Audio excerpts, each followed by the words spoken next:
What was the right age to get pregnant? When you are mentally prepared for it. Doctor अभी बिना किसी बात के मुझे रोना आ जाता है, मुझे बुरे बुरे से थॉट्स आते हैं। क्या आफ्टर डिलीवरी जो पोस्टपार्टम डिप्रेशन का शिकार होती हैं महिलाएं, तो क्या कहीं वो रिलेट करता है? What was the right age to get pregnant? तो वो राइट एज क्या है जिसमें आगे जाके कोई प्रॉब्लम, कोई हेल्थ इश्यूज फेस नहीं करनी पड़ती? See, as such, the right age is when you are mentally prepared for it. But medically अगर हम जाने तो शायद 25 to 30 का जो विंडो है वो बेस्ट है, because it gives you 20. Technically, you can get pregnant after 18, है ना? Less than 18 is a teenage pregnancy, which is ideally should not be there. उसके बियॉन्ड हम कभी भी प्रेगनेंसी प्लान कर सकते हैं अगर हमारा न्यूट्रिशन हमने मैनेज किया हुआ है।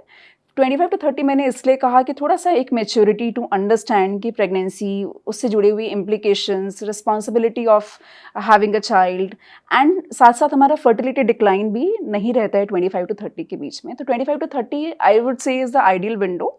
Beyond 30 also, आजकल with the recent trends, couples usually settle down by 30, have their first child by 32, 33, second by 37, 38, and that is a trend that's happening.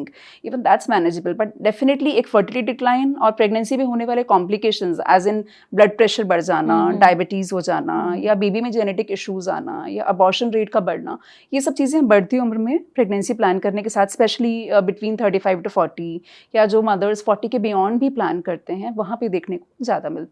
तो क्या अगर लेट प्रेगनेंसी प्लान हो रही है या जल्दी हो रही है या फिर सेडेंटरी लाइफस्टाइल है, तो क्या आफ्टर डिलीवरी जो पोस्टपार्टम डिप्रेशन का शिकार होती हैं महिलाएं, तो क्या कहीं वो रिलेट करता है? पोस्टपार्टम डिप्रेशन का एज सच लाइफस्टाइल के साथ डायरेक्ट कनेक्शन नहीं है. इट्स एन एंटिटी जो बहुत कॉमनली देखी जा सकती है बहुत बार, क्योंकि it is a lot of responsibility. पर इस पे कोई बात क्यों नहीं करना चाहता? I have seen so many women, they don't want to talk about postpartum depression because हमेशा से ही साइकेट्रिक डिसऑर्डर्स को लेकर एक सोशल टैबू रहा है.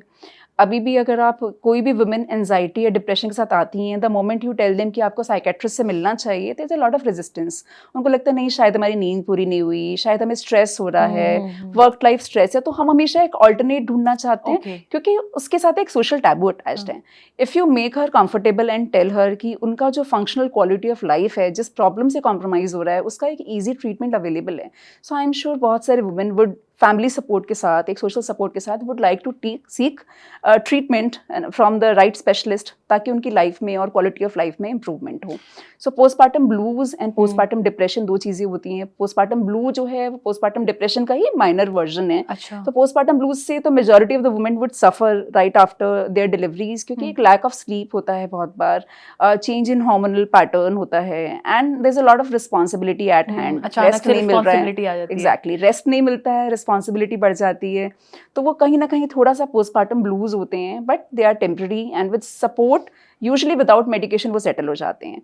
बट कभी कभी जब उनका डिग्री बढ़ जाता है, वो पोस्टपार्टम डिप्रेशन में कन्वर्ट हो रहते हैं, जहाँ उनको सुसाइडल थॉट्स आ रहे हैं या thoughts of harming the child आ रहे हैं, दैट इज़ अ मोमेंट जिसको हमें बिल्कुल इग्नोर नहीं करना चाहिए, and we should encourage her to visit a psychiatrist and एक रिक्वायर्ड ट्रीटमेंट उनको लेना चाहिए. आपके पास कोई कभी ऐसा केस आया है? हमारे पास तो बहुत कॉमनली आते हैं. Very frequently I have scene women entering, they sit down और मतलब तुरंत ही दे स्टार्ट क्राइंग. उनको समझ में ही नहीं आता कि हमारे साथ क्या चल रहा है. उनका कंप्लेंट ही ये होता है कि डॉक्टर अभी बिना किसी बात के मुझे रोना आ जाता है, मुझे बुरे बुरे से थॉट्स आते हैं. तो बहुत सारे जिनको सिर्फ थोड़ा बहुत ही प्रॉब्लम है, जिन्हें लगता है कि मुझे एंजाइटी रहती है, पैल्पिटेशंस होते हैं, रोना आ जाता है, बहुत सारे फैमिली सपोर्ट और सोशल सपोर्ट से या with some kind of psychotherapy, psychologist support से दे इम्प्रूव. लेकिन जहाँ पर it is like thought of harming oneself या thought of harming the child, वहाँ पे डेफिनेटली हमें स्पेशलिस्ट को इन्वॉल्व करना चाहिए. तो कुछ साइंस हैं जो फैमिली को ऑब्जर्व करने चाहिए, और उस टाइम पे जब डिलीवरी होती है तो फैमिली का सपोर्ट क्या होना चाहिए? देखिए, एक न्यू मदर को सपोर्ट इस तरह से भी चाहिए कि बॉडी को रेस्ट मिले. बच्चा रात को सोता नहीं है, there should be someone to share her responsibility. Baby को फीड करना है, सपोजिंग अगर हम टॉप फीड करते हैं तो people can take turns to feed the baby while जब मदर रेस्ट कर रही हूँ.